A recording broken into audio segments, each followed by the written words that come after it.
가가 먹지, 고추도 가가 먹지, 나락도 다 저기 가가 먹지. 과수원을 폐해할 정도로 지금 이런 상태에 있습니다.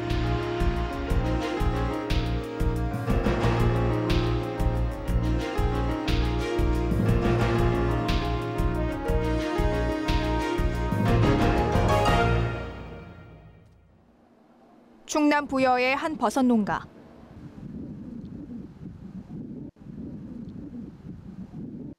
수확 시기를 맞아 웃음꽃이 피어야 할 농가에 때 아닌 골칫거리가 등장했습니다. 겉보기엔 멀쩡해 보이는 버섯들. 하지만 그 속을 들여다보면 피해의 심각성이 여실히 드러납니다. 버섯 속이 시꺼멓게 썩어 있습니다. 양송이 버섯을 파고들어 보금자리로 삶고 성장하는 긴수염 버섯파리입니다.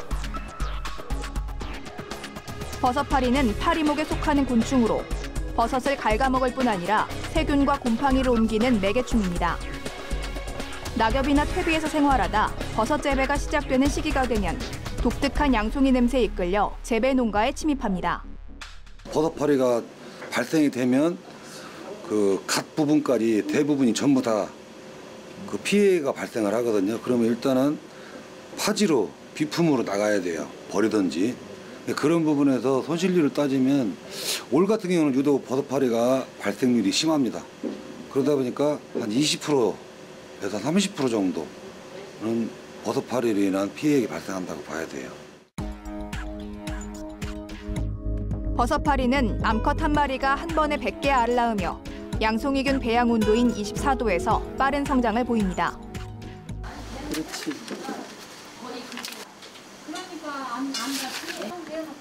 알이나 유충은 눈으론 관찰이 힘들기 때문에 농가에서는 방제를 위해 끈끈이 트랩을 활용하고 있습니다.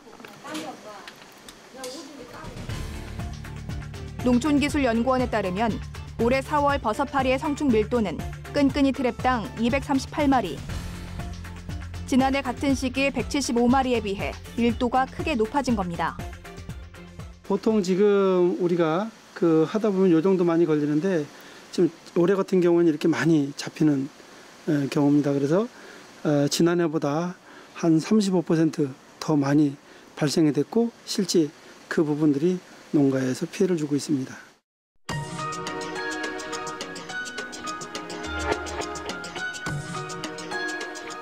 또 다른 해충 피해 농가를 찾아온 곳은 충북 영동. 우거진 숲 속에 또 다른 불청객이 숨어 있습니다. 여기 풀에 붙어 있었잖아. 금방 내려가는데 도망가요. 여기 튄다. 마른 나뭇잎에부터 위장하고 있는 갈색 여치입니다. 작은 몸집에 기다란 더듬이가 언뜻 귀뚜라미와 닮았습니다. 우리나라 중부와 북부 지역 산림에 서식하는 손톱만큼 작은 토종곤충이지만 과수와 채소를 갉아먹어 큰 피해를 주고 있습니다. 작년에 여기다가 다 산란을 했다가 올해는 작년보다 일찍 기온이 높아지니까 일찍 부화해서 지금 막 내려오는 거죠. 복숭아 산지로 유명한 영동. 6월 초순이면 우리의 입맛을 돋궈줄 복숭아가 탐스럽게 맺힙니다. 하지만 4월 하순부터 나타나던 갈색 여치가 올해 이상고온으로 한 달여 앞서 출몰하면서 과수농가의 시름이 깊어가고 있습니다. 안전하게 수확을 해서 소비자들에게 공급을 하기 위해서 농약을 그래 많이 치면 좋지 않습니다. 근데 이 갈색 여치라는 것은 일주일 간격으로 계속 야산에서 우리 과일나무로 옮겨오기 때문에 그러면 계속 약을 칠 수밖에 없다는 결론이 나오기 때문에 이렇게 끈끈이 트랩을 이용해서 가장자리로 이렇게 줄을 연결을 해서 완전히 둘러치게 되면은 그 어린 유충들이 올라오면서 끈끈이 트랩에 포획이 돼서 결국은 그 농약을 방지하지 않아도 되는 친환경적인 방제 방법이라고 할 수 있겠죠. 갈색여치 활동이 가장 활발한 5월을 맞아 발빠른 방제를 서두르고 있는 농가들. 2006년에서 2007년 사이 영동 일대에서는 갈색여치가 수천 마리씩 떼지어 다니며 20여 헥타르의 농경지를 초토화시킨 사례가 있었습니다. 이후 적극적인 대응으로 2008년부터 개체 수가 조금씩 줄어들었습니다. 하지만 올해 이상고온이란 복병이 찾아오면서 긴장을 늦출 수 없는 상황입니다. 방제를 최선을 다해서 하고 있는데 그래도 뭐 이게 여치가 크게 되면은 막 뛰어넘기 때문에 앞으로 뭐 피해가 상당히 할 걸로 예상되고 있습니다. 바로 옆 포도나무 재배 농가도 사정은 마찬가지입니다. 이곳은 나무좀이라는 해충이 예년보다 일찍 확산하면서 역시 방제 비상에 걸렸습니다. 주변을 볼 것 같으면 정상적인 나무 같은 경우는 잎이 지금 다 새싹이 돋아나고 있는데 지금 나무점이 걸린 거는 일단 잎이 안 나고 지금 이제 고사되고 있잖아. 한 3번씩을 다시 심어봐도 그 자리는 나무점이 계속 오더라고. 길이 1cm가 채 안 되는 나무좀은 나무에 구멍을 뚫고 들어가 줄기 속을 갉아먹는 병해충입니다. 직접적인 과실 피해는 물론이고 목질부에 해를 입히는 공생균도 함께 침투시켜 나무 자체를 말라 죽게 합니다. 나무좀 피해를 최소화하려면 성충이 나무 속으로 들어가기 전 날아드는 시기를 정확히 예찰해 방제하는 것이 중요합니다. 약해진 나무에 침투할 가능성이 높기 때문에 물이나 토양 관리를 통해 나무에 영양분을 공급하는 게 좋습니다. 예방밖에 없어 이거는 나무점은. 지금 가장 큰 피해가 1년에 한 30주에서 50주씩 이런 식으로 피해가 나더라고요. 해충의 공습으로 소가리를 하는 곳이 또 있습니다. 바로 포도농가입니다.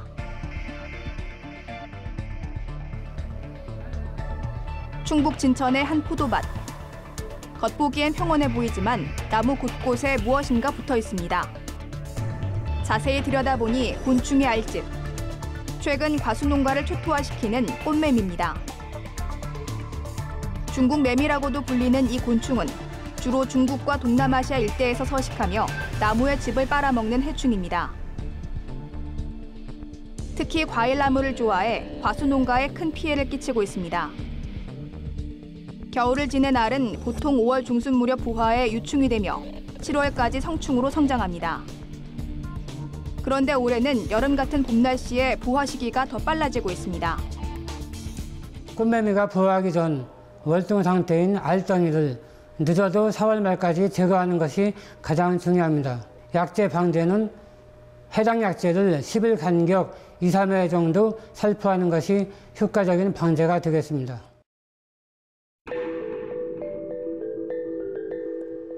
해충의 대공습에 농가들의 고민은 이만저만이 아닙니다.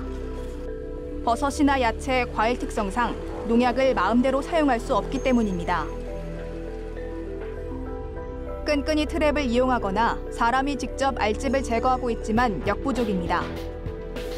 이 때문에 친환경적이면서 효과가 높은 천연 방제법 연구가 속도를 내고 있습니다. 은행나무나 로즈마리 등 식물 자체가 가진 독성을 이용하는 겁니다.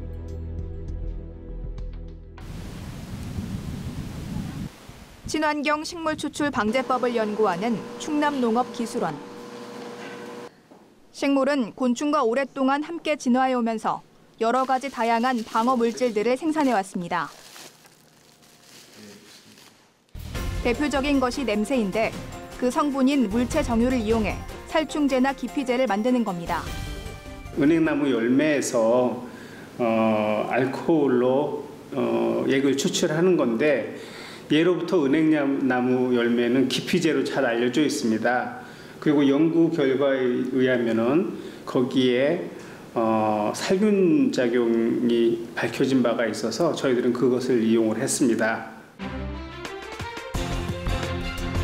현재 약 500여 종의 국내산 식물 추출액에서 살충 효과가 검증됐습니다.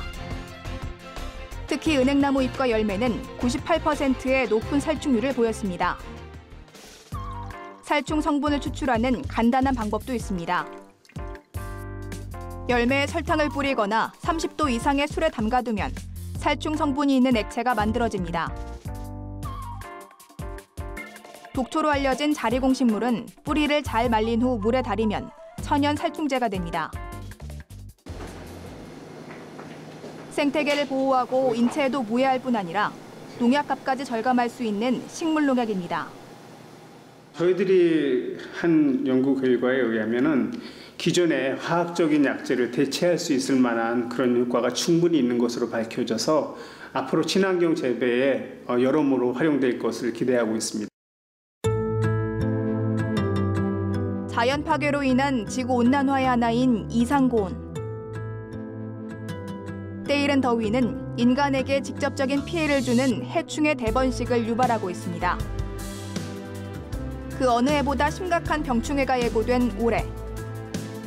보다 적극적인 관심과 발빠른 방제만이 더 큰 피해를 막을 수 있는 길입니다.